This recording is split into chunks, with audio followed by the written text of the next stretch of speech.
여러분 안녕하십니까? 제가 오늘은 성경을 먼저 읽고 말씀을 좀 나누도록 하겠습니다. 우리 로마서 8장 1절 말씀을 읽겠습니다. 제 성경은 신약성경 248페이지입니다. 그러므로 이제 그리스도 예수 안에 있는 자에게는 결코 정죄함이 없나니 이는 그리스도 예수 안에 있는 생명의 성령의 법이 죄와 사망의 법에서 너를 해방하였습니다. 좀 내려가서 로마서 8장 32절부터 읽겠습니다. 자기 아들을 아끼지 아니하시고 우리 모든 사람을 위하여 내어주신 이가 어찌 그 아들과 함께 모든 것을 우리에게 은사로 주지 아니하시겠느냐. 누가 능히 하나님의 택하신 자들을 송사하리요. 의롭다 하신 이는 하나님이시니 누가 정죄하리요. 죽으실 뿐 아니라 다시 살아나신 이는 그리스도 예수시니 그는 하나님 우편에 계신 자요 우리를 위하여 간구하시는 자시니라. 거기까지 읽겠습니다. 저는 이제 하나님을 전혀 모르는 가정에 태어나서 하나님과 상관없이 살다가 제가 이제 고등학교 때부터 교회를 다니기 시작했습니다. 제가 이상하게 어린 나이에 이 죽음과 1대1로 마주설 그런 기회들이 몇 번 있었습니다. 물에 빠져서 정말 이 건져주는 사람이 없었으면 죽을 뻔한 그런 일도 있었고, 제가 몸이 아파서 죽을 뻔한 적도 있었고, 또 고등학교 때는 연탄가스에 중독이 되어서 완전히 의식을 잃고 병원에 실려갔다가 그 다음날 깨어난 적도 있었습니다. 저는 그 전까지 뭐 죽음에 대해서 별로 진지하게 깊이 생각해 본 적이 없었는데, 멀리 있다고 생각했던 그 죽음, 뭐 나하고는 아직 좀 거리가 있다고 생각했던 그 죽음이 부지불식간에 내 삶 속에 불쑥 끼어들어 왔을 때 이 죽음이라는 불청객 앞에서 제가 굉장히 두렵고, 죽음은 나이 많은 사람에게만 찾아오는 게 아니고 누구에게든지 언제든지 찾아올 수 있는 불청객이구나. 내가 온통 삶에 집착하고 있는데 어느 날 예고 없이 죽음이라는 불청객이 불쑥 찾아와서 내가 모든 걸 손에 놓고 그냥 빈손으로 인생을 마감하고 세상을 떠나야 한다면 과연 죽으면 끝인가? 죽음 너머에는 어떤 세계가 있을까? 굉장히 두렵고 불안했습니다. 그래서 이 문제를 어떻게 해결하나, 마침 이제 제가 다니던 그 고등학교가 미션 스쿨이었습니다. 그리고 이제 제 외사촌 형님이 이제 신학대학을 다니면서 저보고 예수님을 믿으라고 교회를 다니라고 많이 권해서 제가 이제 고등학교 때는 침례교회를 한 3년을 다녔습니다. 제가 이제 교회를 다니면서 이제 하나님을 믿어봐야 되겠다. 그리고 성경도 읽고 기도도 하고 하나님 말씀을 따라 또 십계명을 지키면서 경건하게 진실하게 열심히 하나님을 섬겨야지. 그래서 내가 하나님을 믿고 교회를 다니고 율법을 지키면서 하나님이 기뻐하시는 선한 삶을 살면 언젠가 하나님이 그래 그만하면 됐다. 너는 하늘나라 갈 수 있겠다. 너는 구원 받았다. 그런 믿음을 주시겠지. 이제 그런 기대를 가지고 교회를 다녔는데, 제가 교회를 다니면서 이제 성경 말씀을 읽고 듣다가 보니까 죄 때문에 사망이 왔다고 했습니다. 저는 죄하고 사망하고 어떤 인과관계가 있는지 그 이해가 좀 안 갔지만, 어쨌든 하나님이 죄의 삭은 사망이고 죄로 말미암아 사망이 왔다고 하시니까 그러면 하나님이 죄를 싫어하시는구나. 내가 될 수 있는 대로 죄를 안 짓고 선하게 살아야 되겠다. 그러니까 저는 이제 율법을 지키고 선하게 살려고 노력하는 게 하나님이 기뻐하는 뜻인 줄 알았어요. 그래서 이제 교회를 다니면서 정말 하나님 앞에 경건한 마음으로 진실하게 살고 죄를 안 지어야지. 근데 이제 교회를 다니다 보니까 제가 외형적으로 별로 죄를 짓지는 않는데 이제 부모님 통제를 떠나서 객지에 나와 있고 이제 사춘기가 되니까 제가 아주 어렸을 때 제 안에서 느끼지 못했던 죄의 욕구들이 계속 일어나기 시작했습니다. 제가 교회도 다니고 주일도 지키고 십계명도 알고 하나님이 기뻐하는 뜻을 따라 살고 싶어서 교회를 나가는데, 신앙을 해야 되겠다 해서 교회를 나가는데, 이 십계명에는 뭐 살인하지 말라, 간음하지 말라, 거짓 증거하지 말라, 탐내지 말라 이런 계명들이 있지만 하나님이 뭘 하라 하지 말라라고 말씀하셔도 제 마음 안에서는 자주 이 추하고 악하고 부끄럽고 가증스러운 죄의 욕구들이 자꾸 일어났습니다. 그러면서 신앙이 갈등이 자꾸 오는 거예요. 깨끗하고 바르고 진실하게 살고 싶은데 제 내면이 너무 추하고 부끄럽고 거짓되고 악하니까 내가 이래가지고 하늘나라 갈 수 있겠나, 내가 이래가지고는 천국을 못 갈 것 같다. 그래서 이제 점점 더 신앙이 무거워지고 짐이 되기 시작했습니다. 그래서 이제 아침마다 하나님, 오늘도 하나님의 뜻을 따라 하나님의 말씀대로 살 수 있도록 은혜를 베풀어 주옵소서 기도를 하고, 하루 살다 보면 또 이런저런 죄에 노출이 되고 정말 하나님 앞에 합당치 못한 삶을 살면서 자꾸 이제 가책이 오고 정죄가 오는 거예요. 그 저녁이 되면 하나님 아버지, 제가 오늘도 하나님 앞에 부끄럽게 살았습니다. 죄송합니다. 이 죄를 용서해 주시고 하나님 정말 저를 구원해 주옵소서. 그렇게 이제 기도를 드리곤 했는데, 교회를 한 3년을 다녀봐도 제 마음에 하나님이 살아 계신다는 100%의 확신도 안 오고, 하나님을 믿고 싶지만 믿음도 생기지가 않고 이제 죄 때문에 마음이 점점 무거워지기 시작했습니다. 내가 어떻게 해야 구원을 받을 수 있나? 어떻게 하면 내 마음에 있는 모든 죄를 씻고 내가 하늘나라에 갈 수가 있나? 만일에 이 성경이 진리라면 정말 내가 죽은 뒤에 영원한 지옥과 영원한 천국의 두 갈래 길이 있는데, 내가 그 지옥에 떨어져서 불과 유황으로 타는 못에서 죽지도 못하고 세세토록 고통을 받아야 한다면, 이게 만일에 실제 사실이고 현실이라면 이건 보통 심각한 문제가 아니죠. 우리가 이 땅에 잠시 100년도 못 사는 짧은 인생을 살면서 여기서 뭐 잘 먹고 잘 살고 이게 중요한 게 아니고, 내가 육체를 떠난 뒤에 하나님의 심판을 받고 내 영혼이 영원한 지옥에 들어가면은 그것보다 비참한 일이 없겠는 거예요. 그런데 이제 죄가 있으면 죄의 삭시 사망이고 죄인은 심판을 받고 지옥을 간다는데, 저는 양심상 마음에 죄가 없다라고 말할 수가 없었습니다. 그래서 될 수 있으면 죄를 안 지어야지, 할 수만 있으면 선하게 살아야지, 그런 원함은 있지만 실제 제 삶이 하나님 앞에 온전하게 정말 깨끗하게 반듯하게 사느냐, 그렇게 되어지지가 않는 거예요. 오히려 이제 신앙을 하면 할수록, 성경을 읽으면 읽을수록 내가 이 말씀도 못 지켰어, 내가 이 말씀도 순종을 못했어, 내가 이런 죄를 짓고 저런 죄도 지었어. 이제 시간이 지나면 지날수록 제 마음이 점점 더 무거워졌습니다.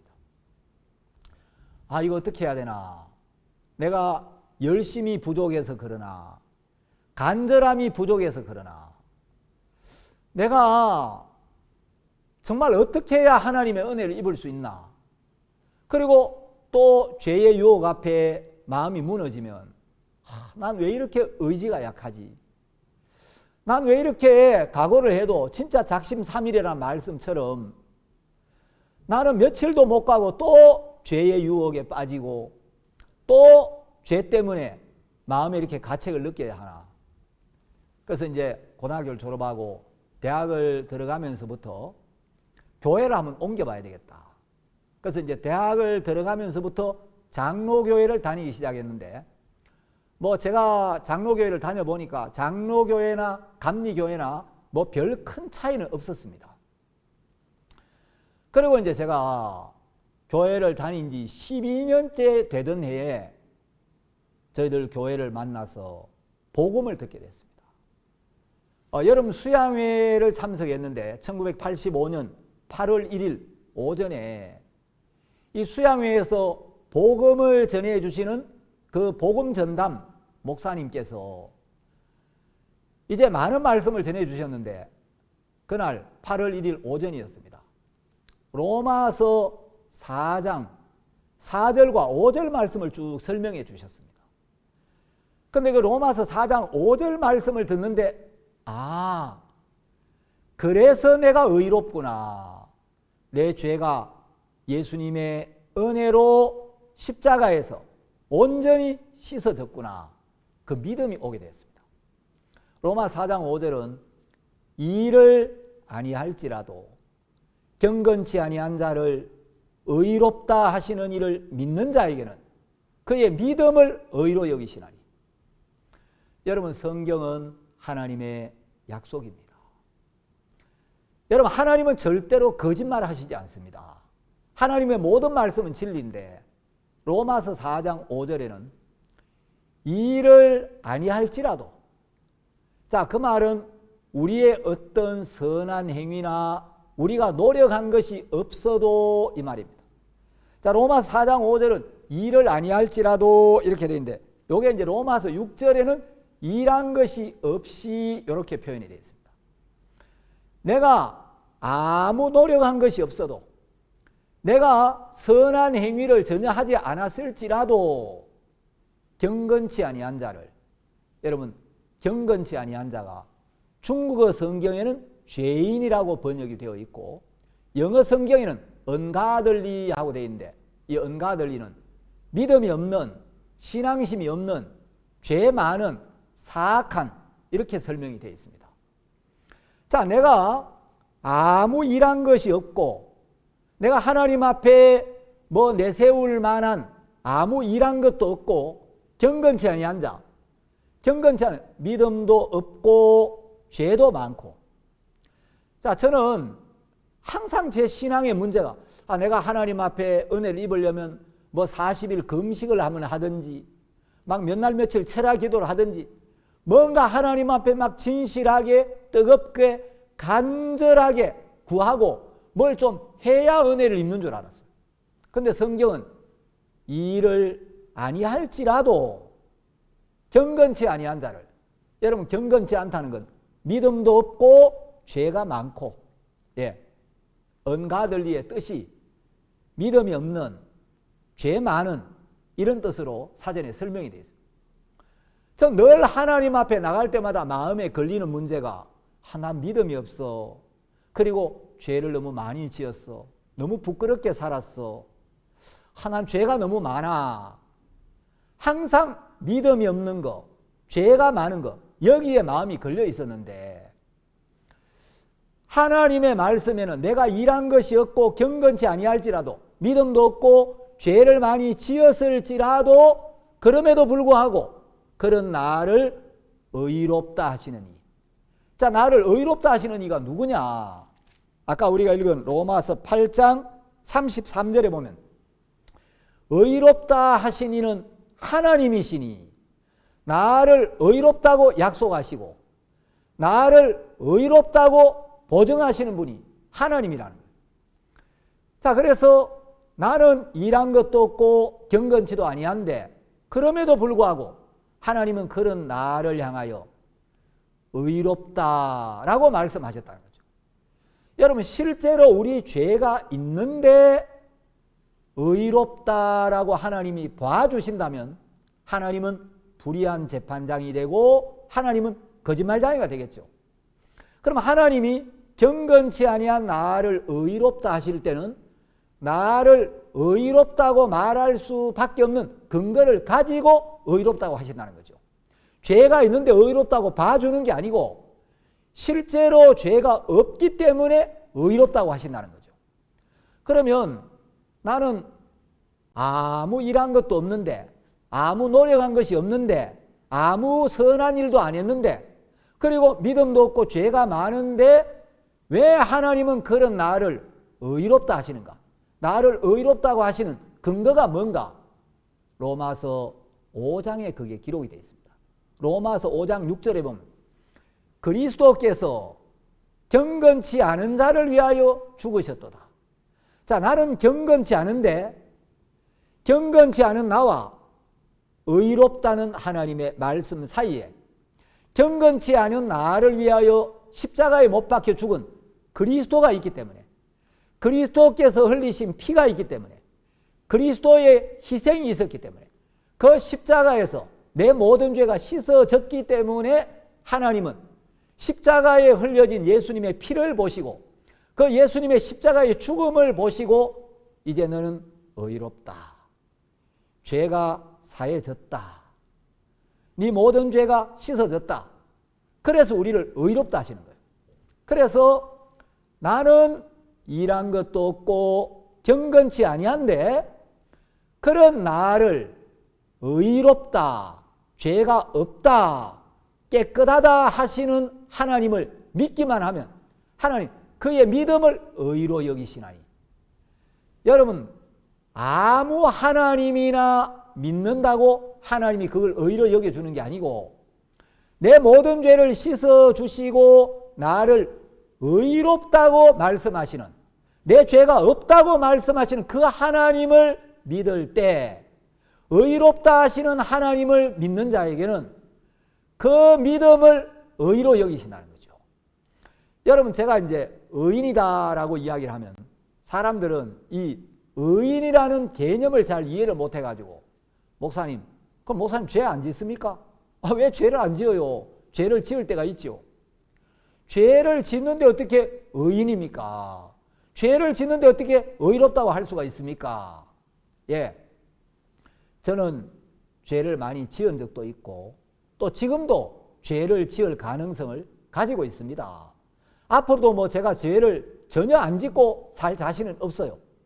그런데 나는 죄를 짓는데 예수님이 내 모든 죄를 담당하셨고 그 죄의 심판과 형벌을 대신 받으셨고 그 죄를 씻기 위하여 십자가의 피를 흘려서 하나님께서 저를 의롭다고 하신 겁니다. 그래서 아무 하나님이나 믿는다고 그게 믿음이 아니고 로마서 4장 5절은 의롭다 하시는 이를 믿는 자에게는 그 믿음을 의로 여긴다. 자, 하나님은 우리의 선한 행위를 의로 여기시는 게 아니고 우리 죄를 씻어주시고 우리를 의롭다고 하시는 그 하나님을 믿는 자에게는 그 믿음, 의롭다 하시는 하나님을 믿는 믿음, 그것을 의로 여기신다는 거죠. 제가 그 말씀을 들으면서 내가 무엇을 해야 되는 게 아니라 예수님이 나를 위하여 일을 하셨구나. 내가 일한 것을 의로 여기시는 게 아니고 예수님께서 십자가에 못 박혀 죽으셔서 우리 죄를 씻으신 이 공로를 보시고 하나님은 우리를 의롭다라고 말씀하시는구나.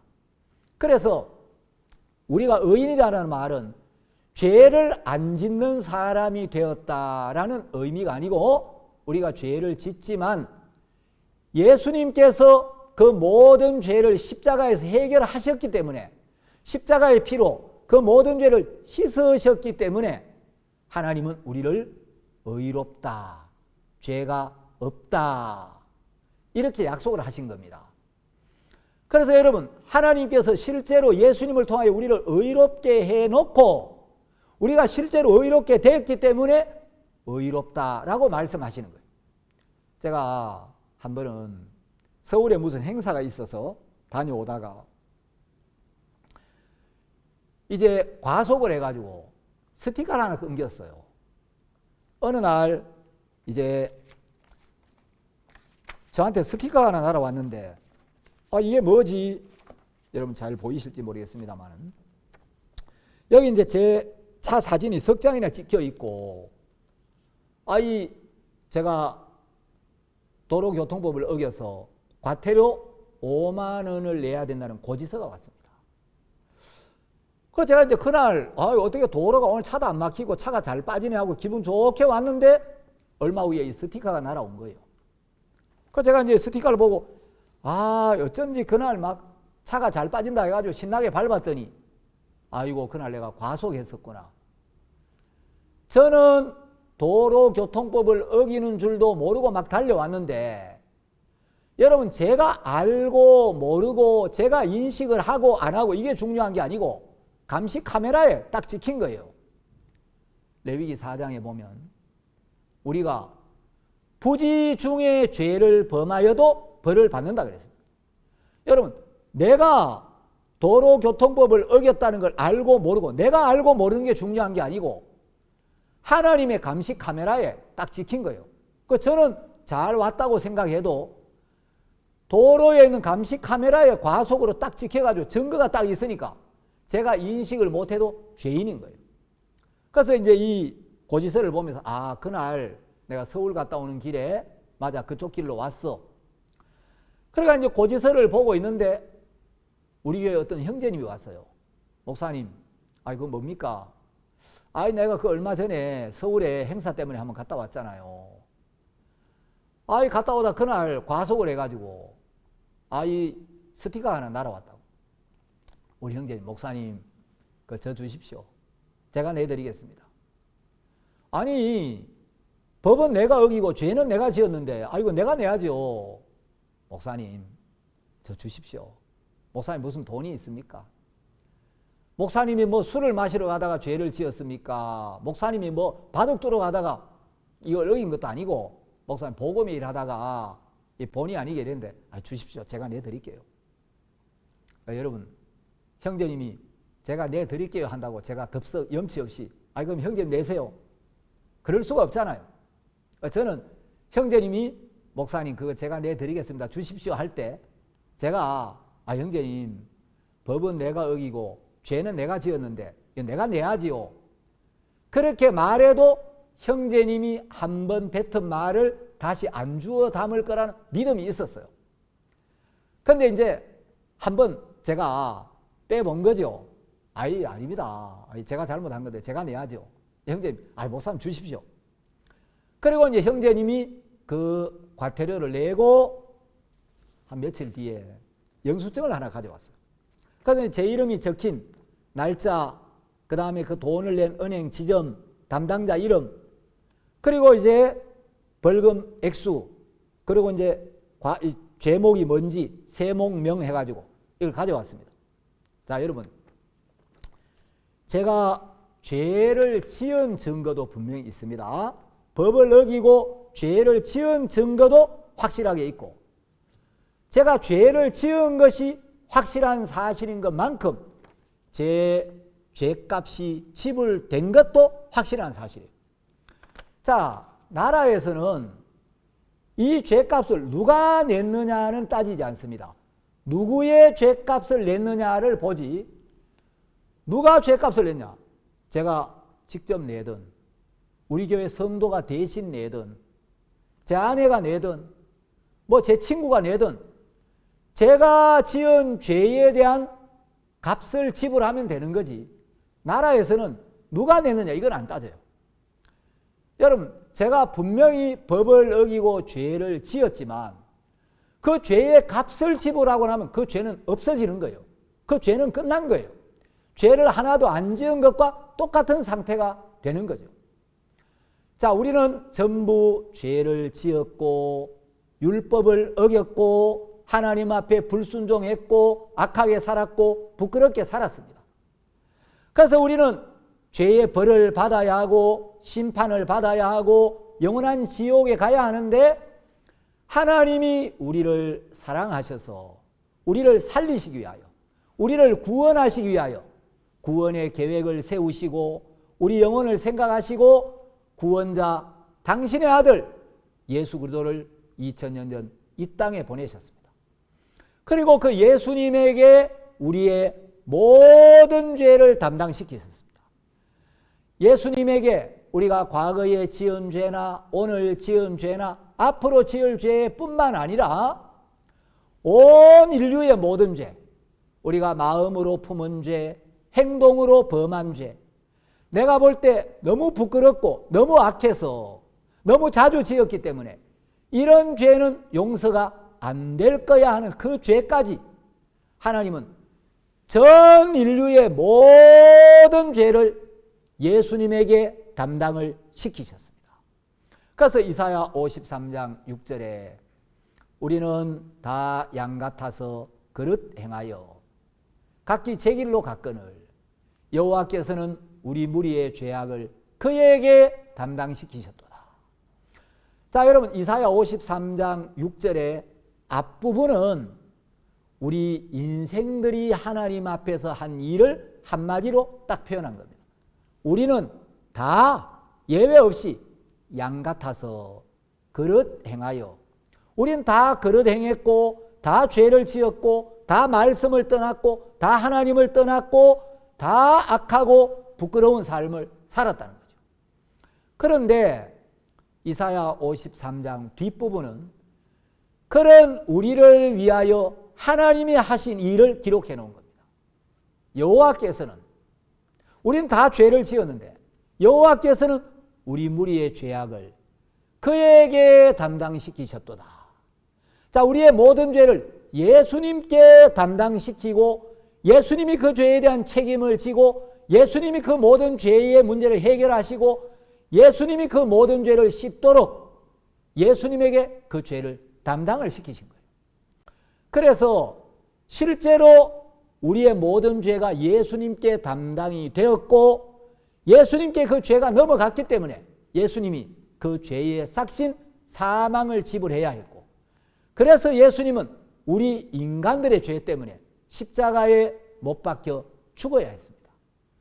그래서 예수님이 십자가에 못 박혀서 피를 흘리시고 그 피로 우리의 모든 죄를 영원히 완벽하게 남김없이 확실하게 씻어주신 겁니다. 그래서 예수님의 십자가에서 우리의 모든 죄가 끝이 났기 때문에 하나님은 그 십자가를 보시고 이제 십자가 이후로는 너희들은 의롭다, 죄가 없다, 이렇게 약속하신 것입니다. 자, 우리 오늘 처음에 읽은 로마서 8장 1절, 이 구절은 저한테 복음을 전해주신 목사님이 이거 잊지 말라고 막 간곡하게 강조해서 이야기를 하셨어요.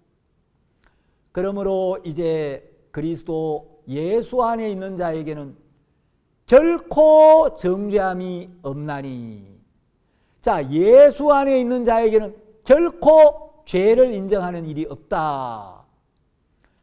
그래서 강사 목사님이 여러분이 이 로마서 8장 1절의 결코 잊지 마십시오.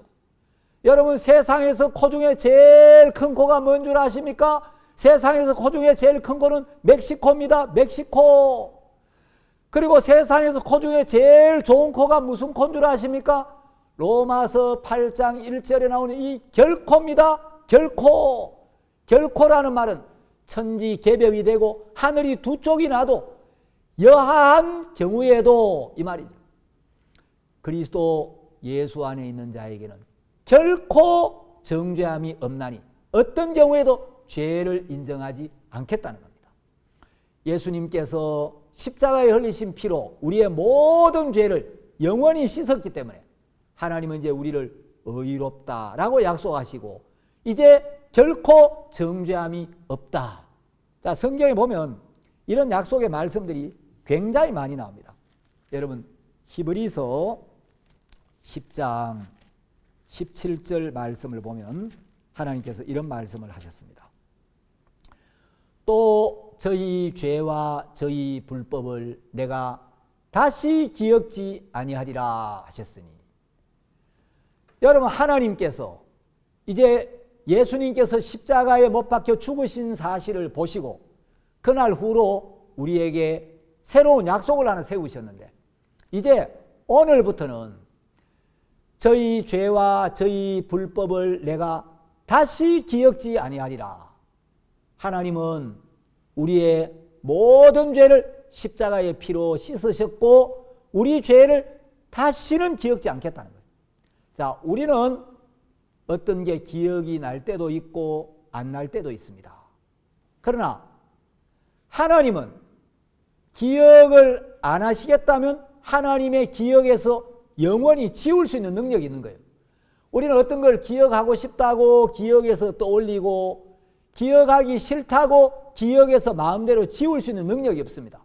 어떤 건 기억조차 하기 싫은데 떠오를 때가 있고 어떤 거는 기억을 하고 싶은데 아이고 그게 언제였지? 아 그게 어떻게 됐더라? 아 그 사람 뭐라 했더라? 잘 기억이 안 날 때가 있습니다.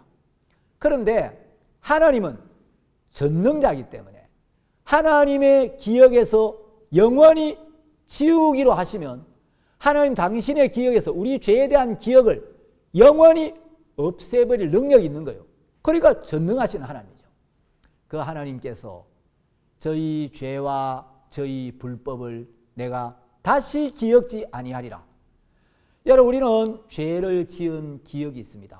때때로 가책도 받습니다. 그러나 여러분 가책을 느낀다고 해서 우리 죄가 안 사해진 게 아니에요. 그건 내 감정이고 내 느낌이고 내가 죄를 짓고 또 때때로 가책을 받는다 할지라도 예수님은 틀림없이 우리의 모든 죄를 담당하셨고 십자가에 못 박혀 죽으셨고 우리 죄를 씻기 위해 피를 흘리셨기 때문에 십자가에서 우리의 모든 죄는 영원히 씻어졌다는 거죠. 여러분 제가 여러 번 아파 본 적이 있습니다. 자, 제가 아팠던 기억이 있지만 병이 나았으면 아팠던 기억은 있지만 현재는 건강한 거예요. 전에 아팠는데 치료를 받고 약을 먹어서 병이 낫고 나면 아팠던 기억은 있지만 현재 병은 없는 겁니다. 우리가 죄를 지은 기억은 있지만 틀림없이 우리 죄값을 지불했기 때문에 우리 죄는 사해졌고 하나님은 우리를 의롭다고 하시는 겁니다. 여러분 우리는 우리가 죄를 지었다는 사실도 알아야 하지만 내가 죄를 지은 사실보다 더 확실한 사실이 하나님께서 예수님을 통해 우리의 모든 죄를 사했다는 사실이에요. 우리가 죄를 범했다는 말씀도 진리지만 예수님께서 우리를 대신하여 십자가에 못 박혀 죽으셔서 우리 죄를 영원히 씻었다는 이 말씀도 우리가 죄를 범했다는 말씀만큼 확실한 진리라는 거예요.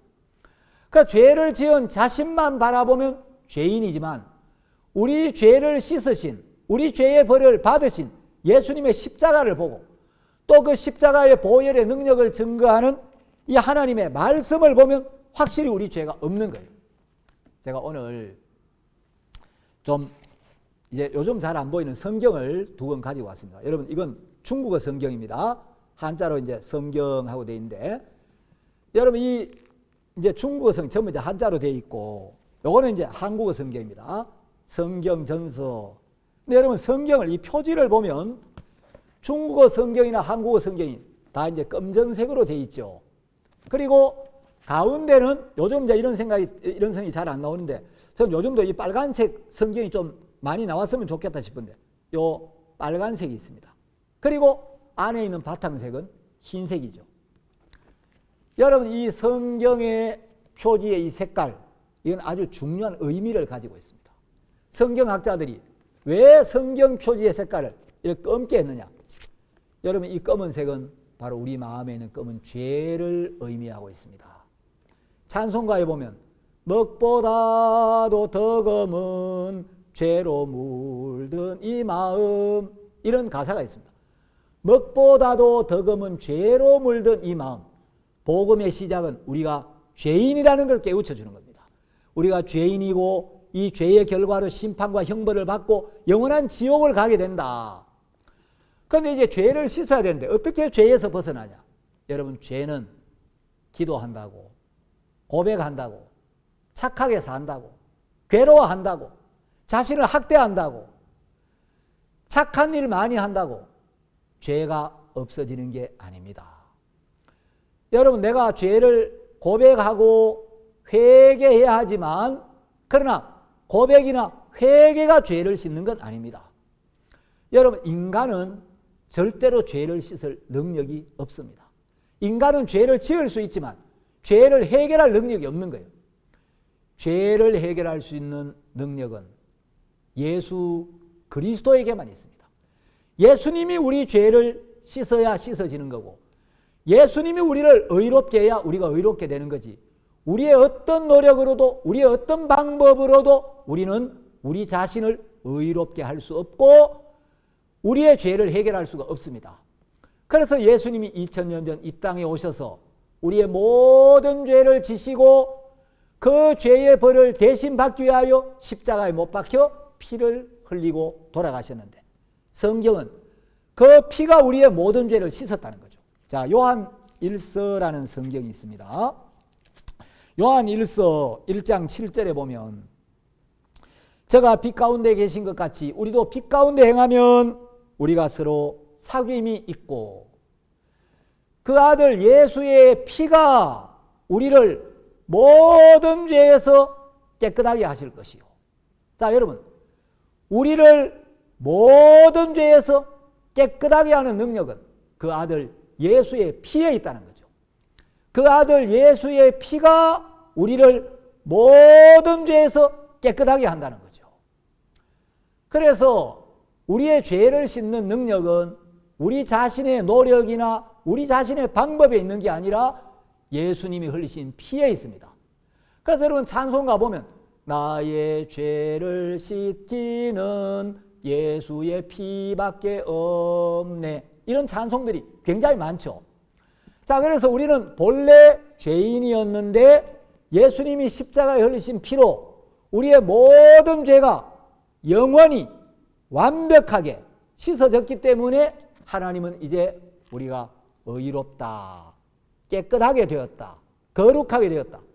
그래서 예수님이 십자가에 흘리신 피로 내 모든 죄가 씻어졌기 때문에 이제 하나님 앞에서 내가 의롭게 되었다. 이 말씀을 믿는 사람, 이 복음의 진리를 마음에 받아들인 사람을 성도라고 합니다. 성도라는 말은 한자로 거룩할 성 무리도, 거룩하게 된 무리, 죄 사함을 받고 의롭게 된 사람을 성도라고 하는 겁니다. 자, 이제 예수님이 십자가에서 우리의 모든 죄를 영원히 씻으셨습니다. 자, 복음을 듣고 나면 어떤 분들은, 목사님, 근데 우리가 앞으로 살면서 또 죄를 지을 때도 있지 않습니까? 뭐 일부러 죄를 짓지는 않겠지만 살다 보면 또 본의 아니게 우리가 죄를 지을 때도 있을 텐데 그 죄는 어떻게 합니까? 그 죄도 이미 십자가에서 해결이 되었다는 믿음으로 우리가 십자가를 바라보고 하나님 약속을 믿는 믿음으로 하나님 앞에 나아가면 되는 거예요.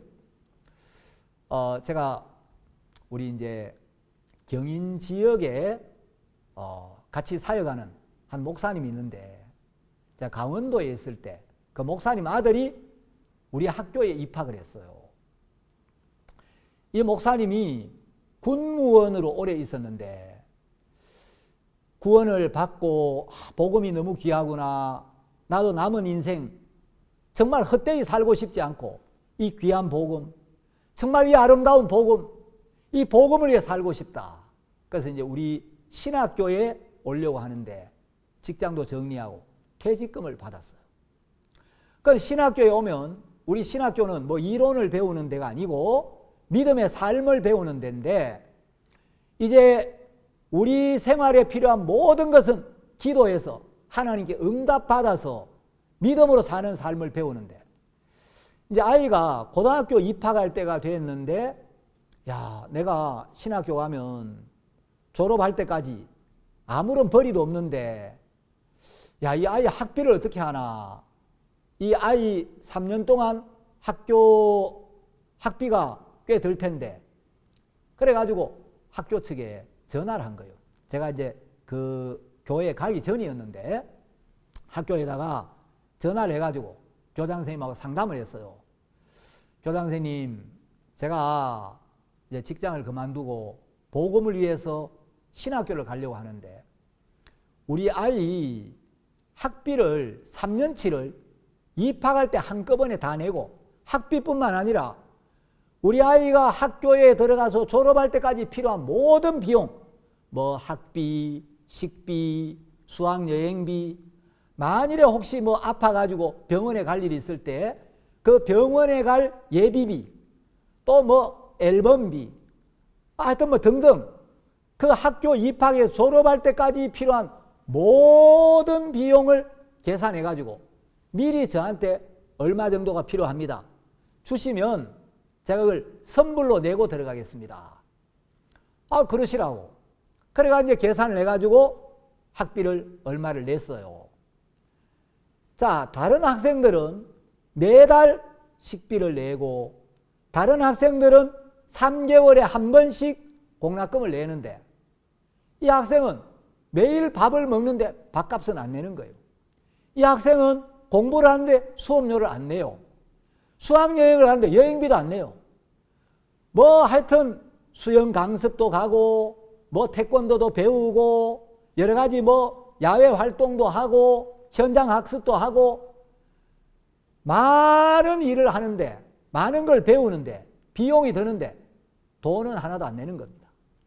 자, 딴 친구들은 매달 식비를 내고 또 3개월에 한 번씩 이제 학비를 내고 수학여행 갈 때는 수학여행비를 내고 해외에 갈 때는 해외여행비도 내야 되고 근데 이 학생은 밥도 먹고 공부도 하고 잠도 자는데 기숙사비도 안 내고 이 학생은 학교 생활은 하는데 아무것도 내는 게 없는 거예요. 왜? 입학할 때 입학해서 졸업 때까지의 모든 경비를 선불로 일시불로 다 내버렸기 때문에 여러분 그 학생은 입학해서 졸업할 때까지의 모든 비용을 선불로 일시불로 다 내고 들어왔습니다. 밥은 먹는데 밥값은 없는 거예요. 공부를 하는데 학비는 안 내는 거죠. 여러분 우리는 예수님께서 우리 죄값을 얼마만큼 지불하셨느냐.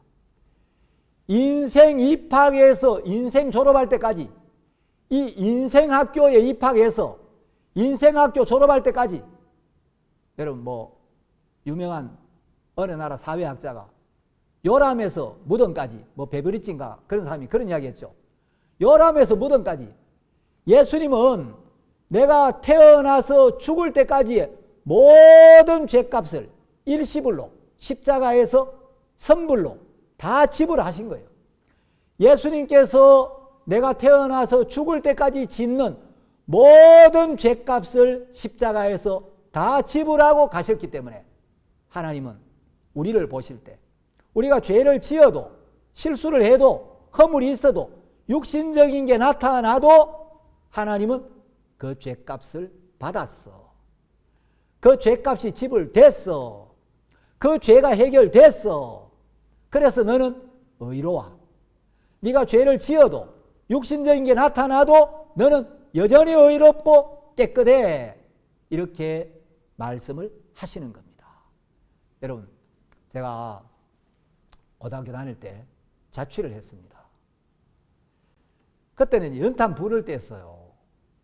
연탄 불에 이제 남비에다가 남비를 연탄 불 위에 올려놓고 제가 밥도 이제 직접 해가지고 먹고 다니고 그랬는데 연탄 불은 매일 2번씩 갈아야 돼요. 아침에 학교 갈 때 한번 갈고 저녁에 또 자기 전에 한번 갈고 연탄 불을 매일 갈아야 되는데 갈다가 보면은 또 막 그 가는 시간을 놓쳐가지고 불이 꺼져 있을 때도 있고 특히 겨울에 막 방이 추운데 연탄 불이 꺼져 있으면 썰렁한 거예요. 그런데 요즘은 기름 보일러가 나와가지고 여러분 매일매일 연탄 불을 갈아야 할 필요가 없고 기름 보일러 뭐 딱 달아 놓으면은 1년 내에 그냥 여러분 이제 조절 스위치만 딱 맞춰 놓으면 자동으로 온도가 다 조절이 되는 거죠. 여러분 연탄 불을 가는데 매일매일 가는 게 좋습니까? 아니면 기름 보일러 딱 달아가지고 한 번 달고 온도만 딱 맞추면 매일 갈 필요가 없고 자동으로 돌아가는 게 좋습니까? 구약시대에는 죄를 지을 때마다 짐승을 잡아서 죄를 씻는 제사를 드렸습니다. 그걸 속죄 제사라고 하는데 그 제사로는 우리의 죄를 근본적으로 영원히 씻을 수가 없기 때문에 예수님이 이 세상에 오셔서 온 인류의 모든 죄를 위한 속죄 제물이 되셔서 그 모든 죄를 지고 십자가에 못 박혀서 우리의 죄를 영원히 씻으신 겁니다. 우리 죄가 영원히 씻어졌기 때문에 하나님 이제 우리를 의롭다는 겁니다. 여러분 우리가 하나님 앞에 서게 되면 사단이 우리를 정죄하고 송사하는 일을 합니다. 아까 우리가 읽은 로마서 이제 8장 33절에 보면 의롭다 하신 이는 하나님이시니 누가 정죄하리요? 누가 능히 하나님의 택하신 자들을 송사하리요?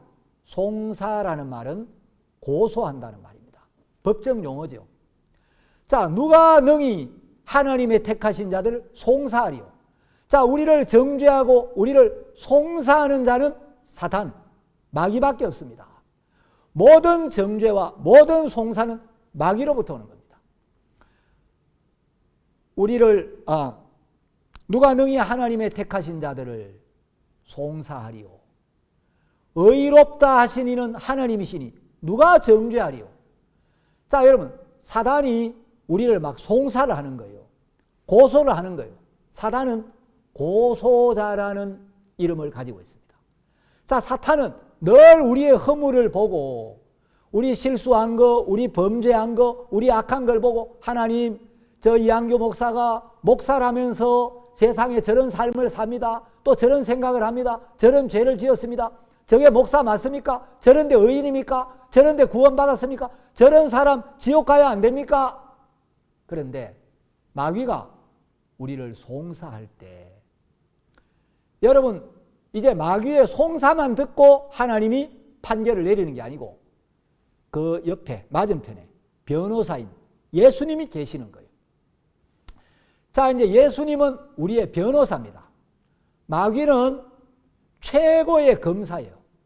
우리의 죄를 우리도 잊어버리고 우리도 잘 모르는 죄까지 우리가 지은 모든 죄를 낱낱이 찾아내가지고 하나님 아버지 아무개가 이런 죄를 지었습니다. 언제 이런 짓을 했습니다. 언제 이런 생각을 했습니다. 하나님 죄인입니다. 벌을 받아야 됩니다. 지옥 보내야 됩니다. 마귀는 우리를 그렇게 송사하는 일을 하는데 자, 최고의 검사 마귀의 송사가 끝나고 나면 이제 우리의 변호사이신 예수님이 등장하는 거예요. 여러분 예수님은 세계 최고의 변호사입니다.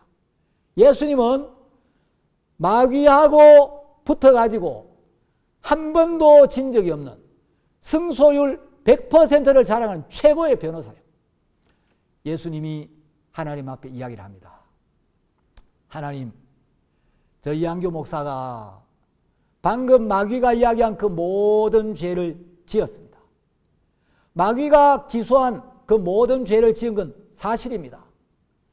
그런데 마귀는 이한교 목사가 이런 죄를 짓고 저런 죄를 지었기 때문에 죄인이고 벌을 받아야 되고 지옥을 가야 된다고 이야기를 하는데 이한교 목사가 이런저런 죄를 지었지만 그럼에도 불구하고 이한교 목사는 죄가 없고 의롭고 깨끗하고 거룩하고 온전합니다.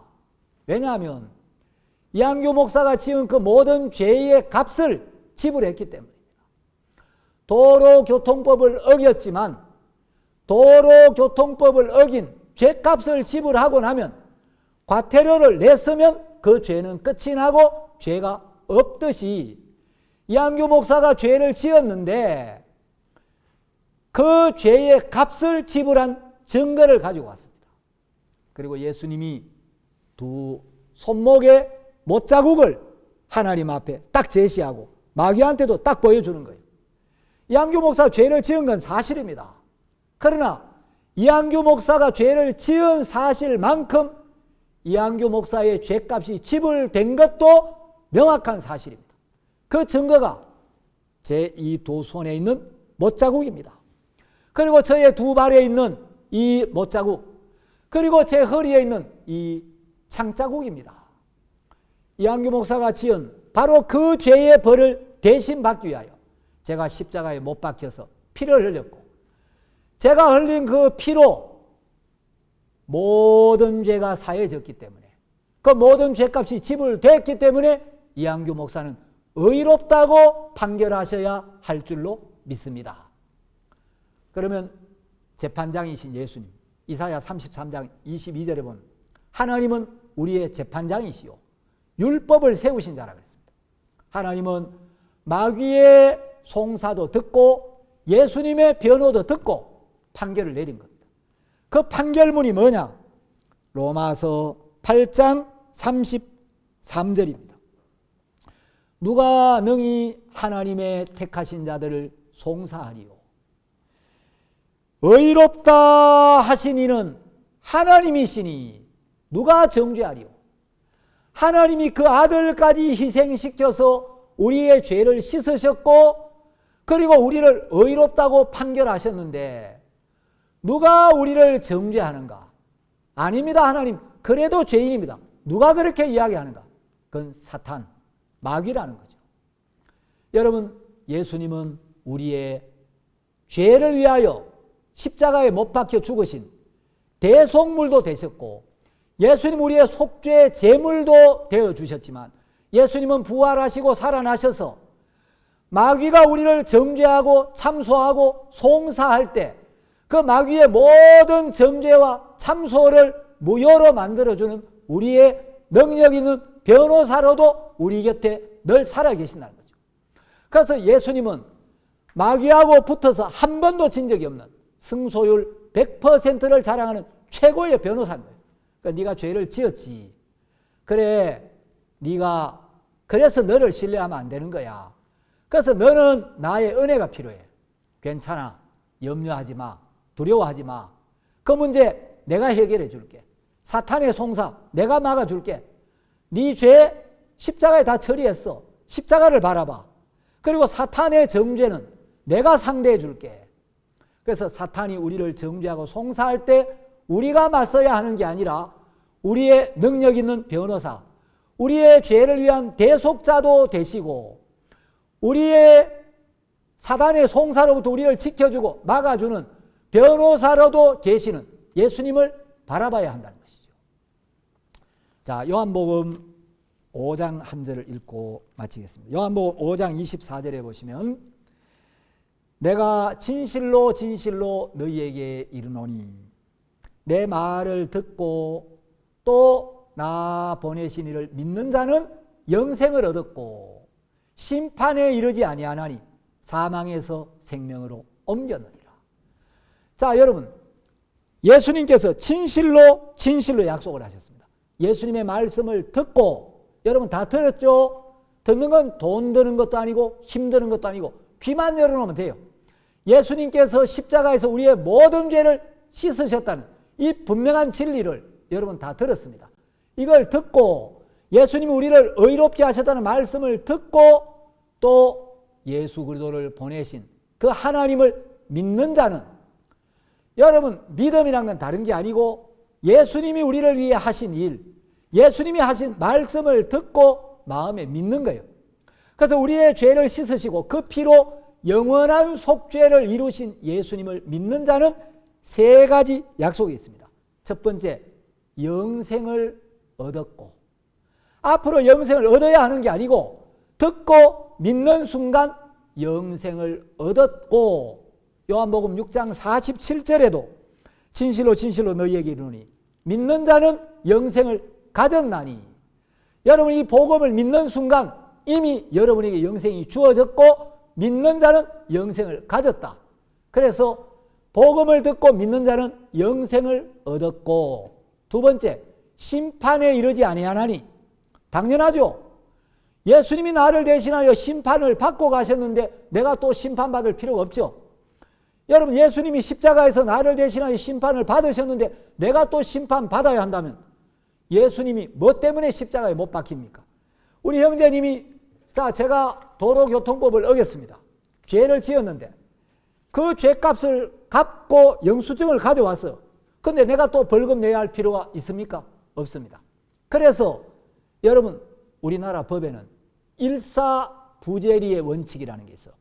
한 번 심판받은 사건에 대하여, 한 번 판결한 죄에 대하여 두 번 다시 벌을 줄 수가 없다. 이중처벌금지법이라고도 하는데, 여러분, 우리 죄 때문에 예수님이 심판을 받고 가셨기 때문에 이제 우리는 더 이상 심판이 없다. 거기 심판하는 글자 나날의 주에 보면 혹은 정죄와도 같은 의미다. 정죄에 이르지 않는다. 이제 하나님은 더 이상 우리의 죄를 인정하지 않는다. 어떤 경우에도 유죄 판결을 내릴 수 없다. 우리는 무죄다라는 것입니다. 그 다음에 세 번째 약속은 사망에서 생명으로 옮겼느니라. 복음을 듣고 믿는 순간 우리는 사망에서 벗어났고 생명의 세계로 옮겨졌다. 예수님이 우리를 옮겨주신 거예요. 여러분, 예수님이 사망에서 건져서 생명의 세계로 옮겨 놓았는데 누가 다시 되돌아가게 할 수 있느냐는 거죠.